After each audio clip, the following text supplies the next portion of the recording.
ECRல property வாங்க எதுக்கு crores? lakhs போதுமே. Just 4 lakhsல ECR கோவலத்துல beach resort plot. EMI 12,000 only. Stepstone presents Secret Aura at ECR Kovalam. Grand launching on 22nd, 23rd and 24th August 2025.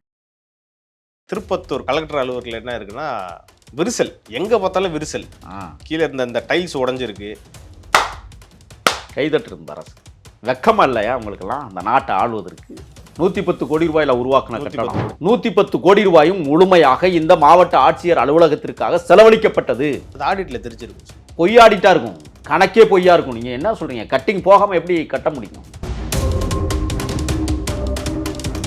உங்களுடன் ஸ்டாலின் அந்த முகாமில் பெறப்பட்ட மனுக்களை வீசியிருக்காங்கன்றத ஆற்றுல அடிச்சுட்டு போயிருக்குமே. ஒரு காலத்தில் 1000 ரூபா தாள் தான் காவிரி ஆற்றுல போணுச்சு. அந்த கதை தான் இதுங்க. 2 கோடி பேர் திட்டம் தான் உங்களுடன் ஸ்டாலின். மானங்கட்டவங்க, மானங்கட்ட அரசு நடந்து கொண்டிருக்கிறது தமிழ்நாட்டில்.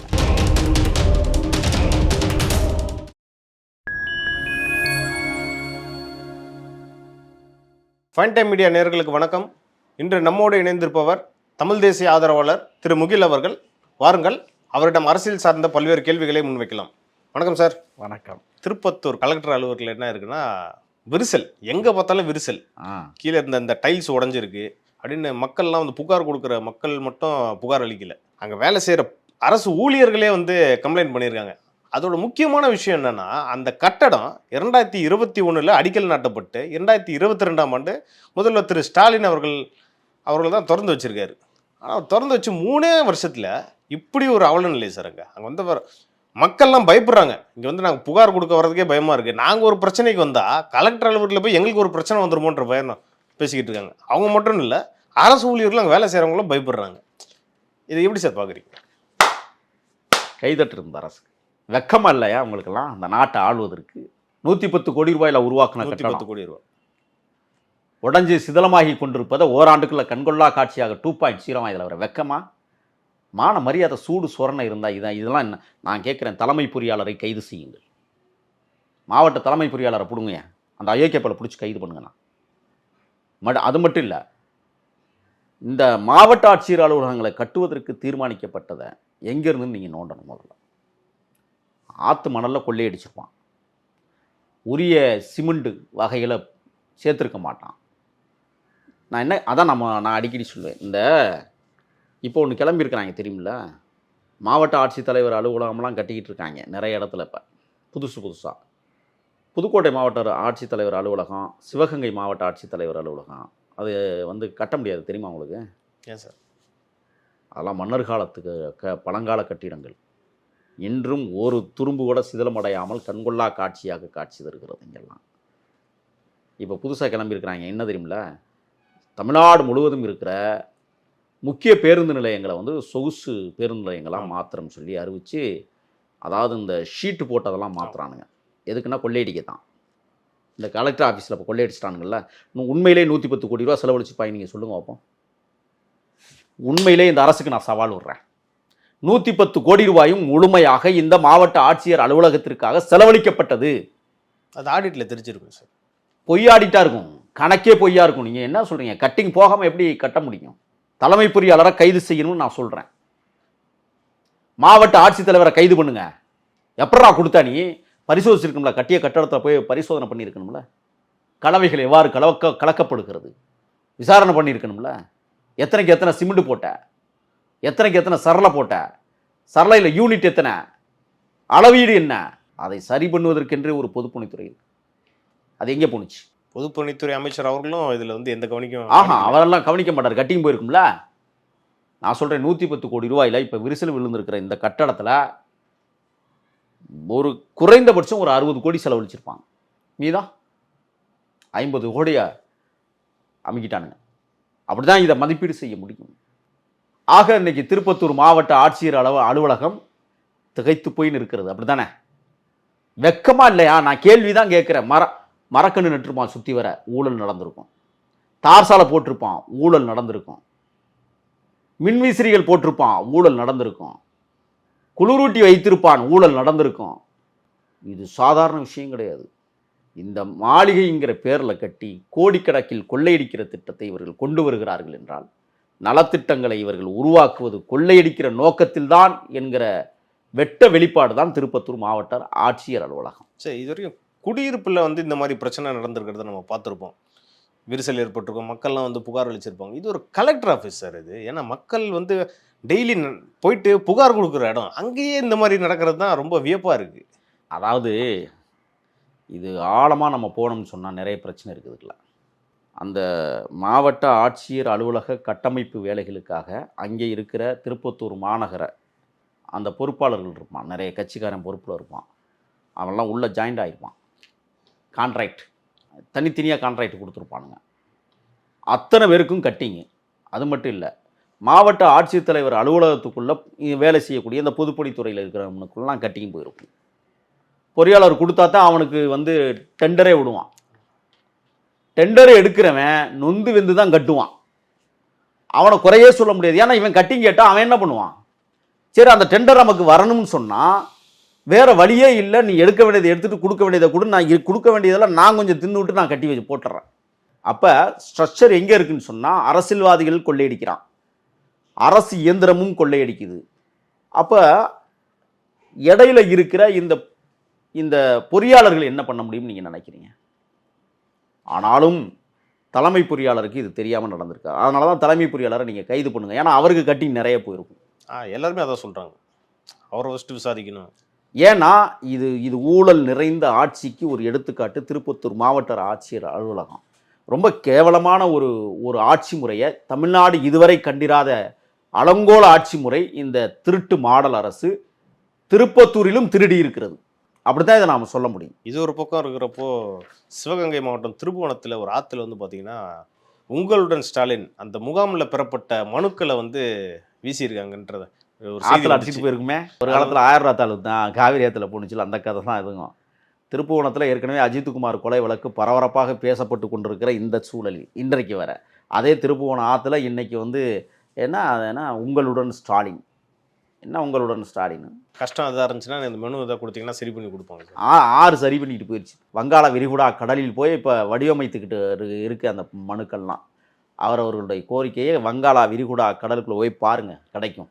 ஆட்சி அது தர்வாரற்ற காட்சி முறைகள் நடந்து கொண்டிருக்கு. கண் துடைப்பா சார், எல்லாமே கண் துடைப்பு. நீங்கள் உங்களுடன் ஸ்டாலின் 2 கோடி பேர் வாக்காளர் சேர்த்துருக்கிறேன்னு சொன்னாங்க தெரியுமா?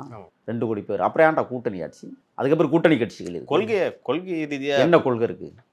திமுகவுக்கு ஒரு கொள்கை நீங்கள் சொல்லுங்கள், நான் தெரிஞ்சுக்கிறேன். நான் தொடர்ச்சியாக கேட்குறேன், திமுகவினுடைய கொள்கை என்ன? சமூக நீதி எங்கே இருக்குது? பகுத்தறிவு எங்கே இருக்குது சமூக நீதி?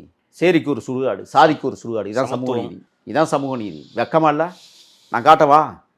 இன்றைக்கும் செருப்பை கையிலே பிடித்து கொண்டு நடக்கிற அவல கொடுமை கோயமுத்தூர் மாவட்டத்தில் நடந்துகிட்டு இருக்கு. சமூக நீதி அதுக்கு பேர்? எட்டி நின்று உள்ளங்கையில் தண்ணி ஊற்றி நக்கி குடிக்கிற சமூகமா இன்னைக்கும் காட்சி தருது. படத்தை காட்டவா? இருக்கு, வச்சிருக்கேன். என்ன சமூக நீதி? திருட்டு மாடல் அரசு இது. திராவிடம் என்கிற பேரை சொல்லுவதற்கே இன்னைக்கு நான் கூசுன்னு சொன்னால் அந்த புனித சொல்லை இன்றைக்கு கேவலமாக சித்தரித்து வைத்திருக்கிறார்கள். திருப்புவனம் ஆற்றுல இப்போ எல்லாம் உங்களுடன் ஸ்டாலில் எல்லாம் மிதந்து போகுதில்ல. நான் கேட்குறேன், எங்கள் ஊருக்கு நான் தொடர்பு கொண்டேன். என்னடா என்ன ஒரு பெரியவர்கிட்ட கேட்டேன், ஏன்னா நீங்கள் திமுக உறுப்பினர் ஆகிட்டீங்கம்மா. அடா யாப்பானும் வீடியோ காலில் தலையில் அடிச்சுக்கிறாரு. என்ன நடந்துச்சுன்னு கேட்குறேன். உனக்கு 1000 ரூபா வந்துச்சான்னு கேட்டாங்களாம். வந்துச்சுப்பா. அடுத்து 2000 வரப்போது உன் ஃபோன் நம்பரை கொடுன்னாங்களாம். இவர் கொடுத்து தொலைச்சிட்டார் 2000 ஆசையில். அடுத்து அரை மணி நேரத்தில் வருதான். ஆண்டாண்டு காலமாக காங்கிரஸ் குடும்பமாக கிழமை அரை மணி நேரத்தில் செய்தி வருதான், இன்று முதல் உங்களை நாங்கள் திமுகவில் நீங்கள் இணைத்து கொள்ளப்படுகிறீர்கள் என்கிற மகிழ்ச்சிகரமான செய்தியை அறிவிக்கிறது. எப்படி இருக்குது? 2 கோடி பேர் திட்டம் தான் உங்களுடன் ஸ்டாலின். மானங்கட்டவங்க, மானங்கட்ட அரசு நடந்து கொண்டிருக்கிறது தமிழ்நாட்டில். மக்களாட்சி தத்துவம்னு வேற பேசிக்கிறானுங்க வாய்க்கிலேயே. என்ன ஆட்சி முறை நடத்துறீங்க நீங்கள்? காவல்துறை ஆட்சி செய்கிறதா? அரசு துறை ஆட்சி செய்கிறதா? மக்களால் தேர்ந்தெடுக்கப்பட்ட அரசு ஆட்சி செய்கிறதா என்கிற மிகப்பெரிய கேள்வி தமிழ்நாட்டுக்குள்ள இன்னைக்கு எழுந்திருக்குன்னு சொன்னால் திருப்புவன ஆற்றுல மட்டும் இல்லை, திரும்பிய பக்கமெல்லாம் இந்த உங்களுடன் ஸ்டாலின் அப்படிங்கிற இந்த அது என்ன அதுக்கு பேர் மனு, அது ஆற்றுல இல்லை வாய்க்காலில் கூட அப்படி வரிஞ்சு கட்டிக்கிட்டு போகும். இதுதான் அவ்வளோ சூழல். சார், நீங்கள் இப்படி சொல்கிறீங்க. ஆனால் நேற்று ஒரு கருத்து கணிப்பு எடுத்திருக்காங்க. அது இப்போ கூட மக்களவை தேர்தல் நடந்தால் திமுக கூட்டணி தான் அபார வெற்றி பெறணும்னு சொல்லியிருக்காங்க சார். இப்போ 48% சார். இல்லை, அதுக்கு என்ன இப்போ அவசியம் இருக்குது? நாடாளுமன்ற தேர்தலுக்கு இப்போ என்ன அவசியம் இருக்குது? ஏன் அந்த கருத்து கணிப்பு? காசு கொடுத்து போட வச்சுருக்குறாங்க. சட்டமன்றம் வரப்போகுது இல்லை, அதுக்கு காசு கொடுத்து இதை போட்டால் ஒரு பிரபலத்தை இது ஹிந்து தமிழ்னு சொல்லிட்டு ஒரு சர்வே தான் நீங்கள் கேட்குறீங்கன்னு எனக்கு தெரியும். இதெல்லாம் போலி கபடதார நாடகங்கள். காசு, பணம், கொள்ளை அடித்த பணம், கோடிக்கணக்கில் சுருட்டி வைத்திருக்க எங்கே தான் பதுக்கியிருக்கிறாங்கன்னு தெரியல. ஈடி ரைடுக்கு அது மட்டும் தெரியவே மாட்டேங்குது. இன்றைக்கும் கட்டுக்கட்டா அறைகளில் பதுக்கி வைக்கப்பட்ட பணங்கள் எந்த கட்டடத்துக்குள்ள ஒளிஞ்சு கிடக்குன்னு கண்டுபிடிக்க முடியலன்னா அந்த துறை எதுக்கு இருக்கணும்னு நான் கேட்குறேன். சொல்லுங்க. தேர்தலுக்கு இன்னும் 8 மாதம், இப்போவே பணமெல்லாம் போயிடுச்சு தெரியுமா உங்களுக்கு? அப்புறம் செக் பண்ணுவான் பாருங்க காவல்துறையை விட்டுக்கிட்டு தேர்தல் ஆணையம். நடுரோட்டில் வியாபாரத்துக்கு கொண்டு போன காசு, வெள்ளாட்டுக்குட்டி வாங்க போன காசு, என்ன சுண்ணாம்புக்கல் வாங்க போன காசு, உணவகத்துக்கு அரிசி எடுக்க போன காசெல்லாம் பிடிப்பான். என்னடான்னா தேர்தல் நடத்தை விதிகள் வந்திருக்கிறது, காசை எங்கேருந்து யாரும் கொண்டு போகக்கூடாதுன்னு. இப்போ கொண்டு போகிறதெல்லாம் கண்டுக்காமே மாட்டான். இந்த தேசம் குழி தோண்டி புதைக்கப்படுகிறது, சட்டத்திற்கு புறம்பாக இந்த அரசுகள் இயங்குகிறது. அதனால் திருப்புவனம் ஆறு மட்டும் இல்லை, திரும்பிய பக்கமெல்லாம் மனுக்கள் ஆற்றுல போகும், வாய்க்காலில் போகும், குளத்தில் போகும், ஏரிக்கரையில் அப்படியே எரிஞ்சு கிடக்கும், எல்லாமே நடக்கும். திருப்புவனத்தில் ஏற்கனவே அஜித்குமார் அந்த கஸ்டோடியல் டெத்து அதுவும் நடந்திருக்கு. இப்போ திருப்புவனத்தில் இந்த மனு ஒரு பக்கம் ஆற்றுல அடிச்சுட்டு போகுது. இது திமுகவுக்கு எந்த வகையில் பின்னடைவாக இருக்க போகுது சார்? இப்போ இந்த பெரிய விருப்பன்னு ஒருத்தர் மீசை வச்ச அமைச்சர், பொம்பளை ஒரு அமைச்சராக இருக்கான் அங்கே. அமைச்சர் சார், புரியுது, கூட்டுறவுத்துறை அமைச்சர்.